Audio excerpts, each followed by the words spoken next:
Yo, what up, YouTube? Philly Sports 76. Making a different video this time, and this time it's gonna just be a 2012 to 2013 Sixers season recap review since the season's over.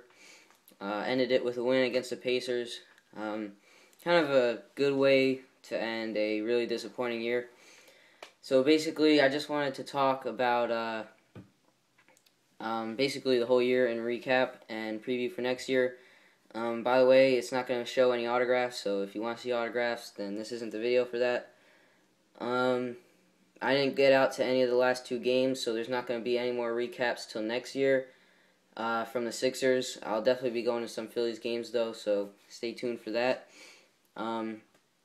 Anyway, highs and lows of the season, we'll get right into it. I want to talk about the highs first. Obviously, there's not too many games I can really think of that was like, wow, the Sixers are really going to be great because they won this game. I didn't think there was one game that really stood out.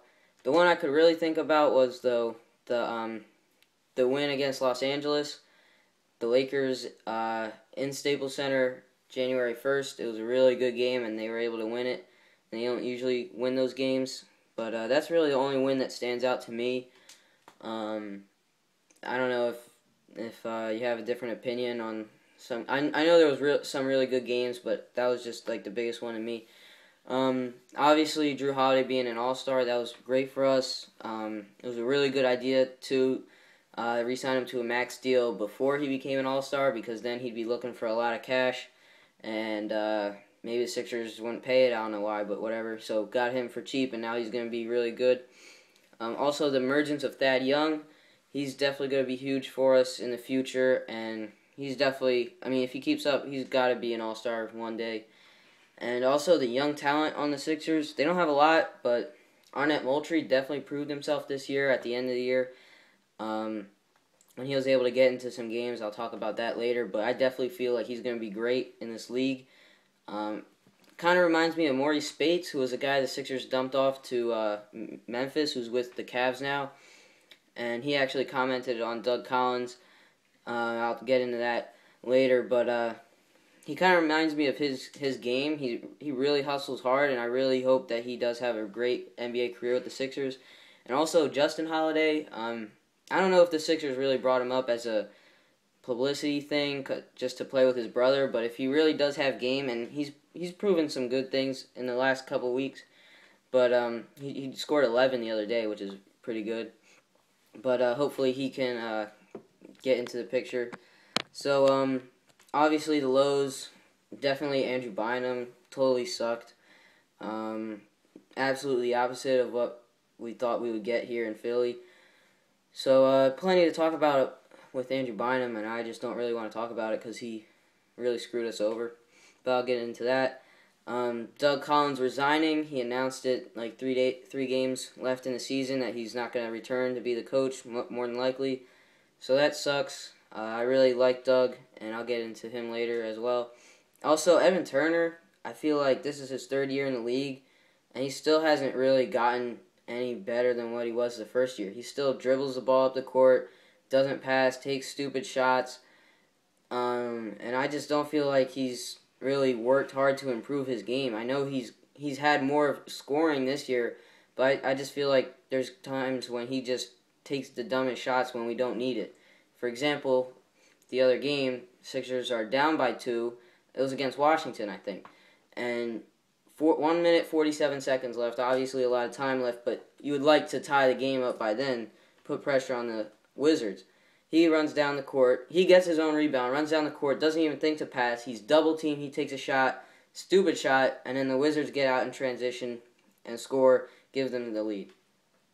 So it was actually against the Bobcats, now that I remember, because then he ended up turning it over at the end. So Evan Turner, I know he has unlimited potential, and I just hope that he could fix that, turn that around, but I just don't think he's done it yet. Obviously, injuries, Bynum and even Jason Richardson, who had a season-ending injury early in the year. Nick Young's been out. Even Jrue Holiday missed time. Thad got hurt. So a lot of injuries hurt the Sixers too this year. Basically, a result of the year, it sucked. really. I mean, it was the opposite of what I had expected, of what a lot of people expected. People thought the Sixers were going to be a legitimate contender in the East, and they just came back to where they have been for the past couple years, fighting for an 8th seed. And of course, they didn't get it. So, to me, personally, I blame Andrew Bynum. It just seems like he has not even tried to get on the court. And he was really brought in as the focal point of this team. And no offense to Spencer Hawes, who is actually really good for us this year. He's just not the inside presence that Andrew Bynum is. And with no center, then the shooters are basically useless. Because then you can just have your defense set up on the perimeter. If you don't have a good shooting night, then you're not going to win games. So I blame Andrew Bynum and not Doug Collins. A lot of people blame Doug Collins for not, going with different teams or whatever, putting out different players, such as Arnett Moultrie, as I said. I don't blame Doug Collins because he wants to win. He wants to win every game he can, and that's evident with the way he coaches. He's not really a guy who's going to rebuild. He goes with the roster that's comfortable with him, and that's fine with me. I mean, he did not play Arnett Moultrie a lot in the beginning of the year, and once he did, he really started to break out. But it's not Doug Collins' job.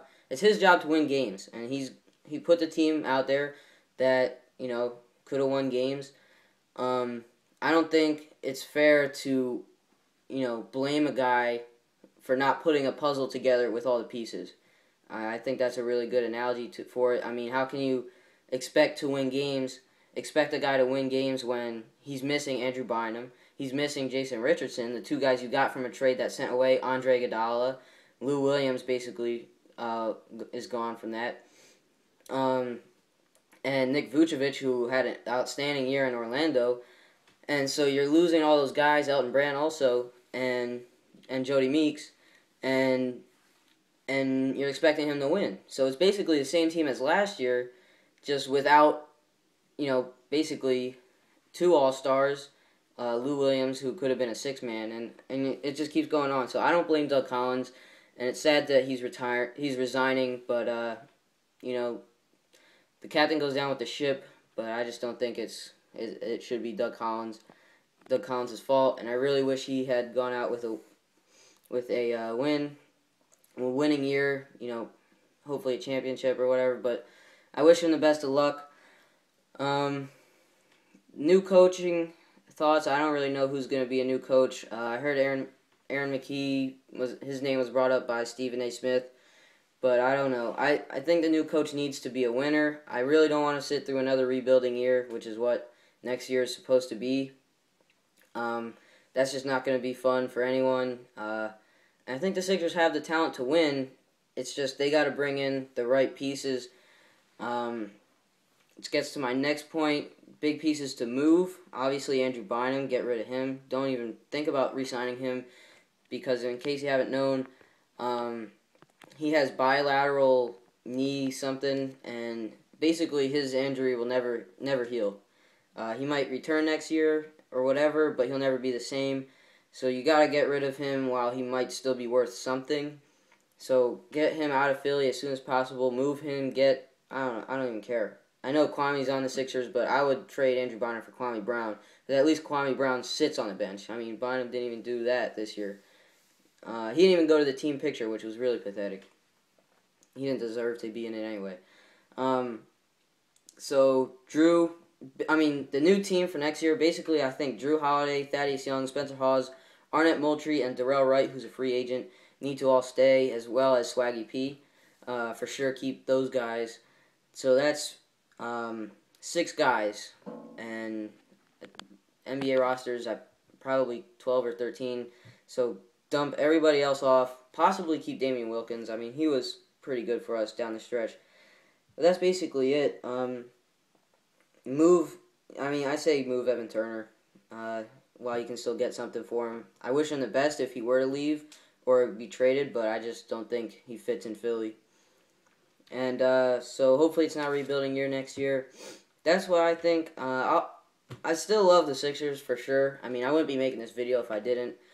And, it sucks to sit through these things, but You know, it was so great when the Phillies won the World Series in '08, and it's just been frustrating. It's actually been an awful year in Philly. Uh, the Eagles absolutely sucked. Sixers were terrible this year, and I'm not much of a Flyers fan, to be honest, but they suck too. And hopefully the Phillies can do something, but they ain't starting out too well. Anyway, yeah, I'll be making Phillies videos from now on until the Sixers come back. But let me know what you think about, the Sixers, or even if you want to talk about what your team's gonna do for next year, and just let me know in the comment section. And I'll see you. It's been a good Sixers year, and yeah.